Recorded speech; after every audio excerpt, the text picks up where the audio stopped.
Hello everyone, welcome back to another session of Verilog coding with me. Let's get started. So today we will be seeing about avoiding glitches. We have already discussed this in previous one, but this one is a little advanced one. So let's see. So this is our problem statement. Suppose you are building the circuit to process scan codes from a PS2 keyboard for a game. So we are given the last two bytes of a scan codes received. So here are this. This is the table which which gives us the functionality of the number and the arrow keys. So here they have given us this involves a fairly simple mapping which can be implemented as a case statement. So we can use a case statement. So here they have given us the code snippet. Output must be impossible. See here they are given to avoid creating latches, all output must be assigned in a value in possible conditions. Means we have to not only assign one possible thing, we have to see whether which all outputs can be possible for that single input. So let's see how we can write the code. So first we will write the always block. Always let begin. So we are using the case statement. So we have to write case. In case statement we have to include the scan code as it is our input. Scan.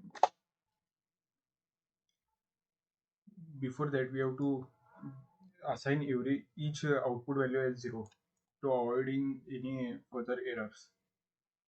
See here they have given this style of code ensures that outputs are assigned a value 0 in all possible cases unless the case statement overrides the assignment. So we have to each always block we have to write up equal to 0.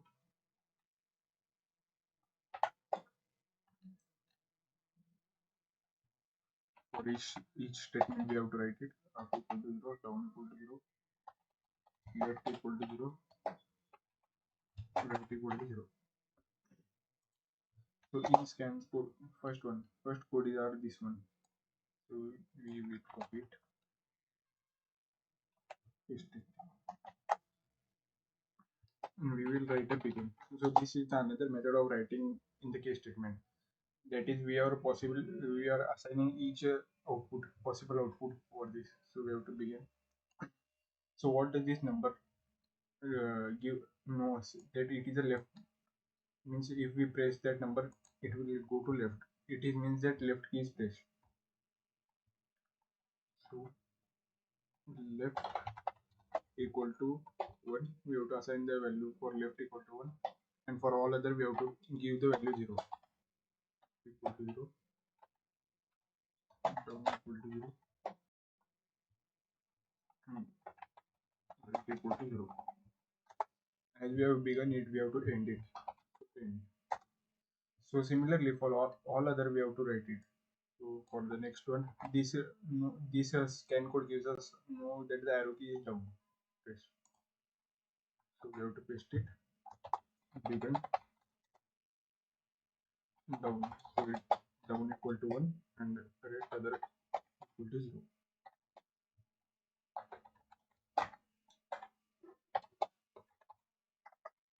Right equal to 0. So we have to end it. So for the next one, it denotes right key. We have to copy it. Begin right equal to 1, left equal to 0, left equal to 0, and down equal to 0. We have to enter. So for the next one, we have to write this. It represents up arrow.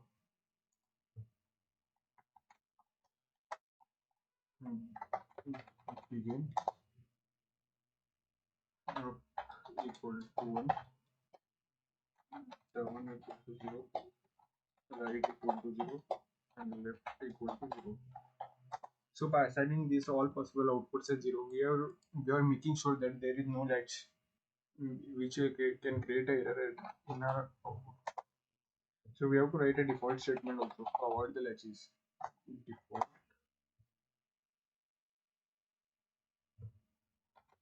begin default up equal to 0, down equal to 0, left equal to 0, and right equal to 0. In default condition, all are 0. So we have to end it. We have to end the case, end case, and we have to end the always block. So let's submit it. So as you can see, the compilation process has been started.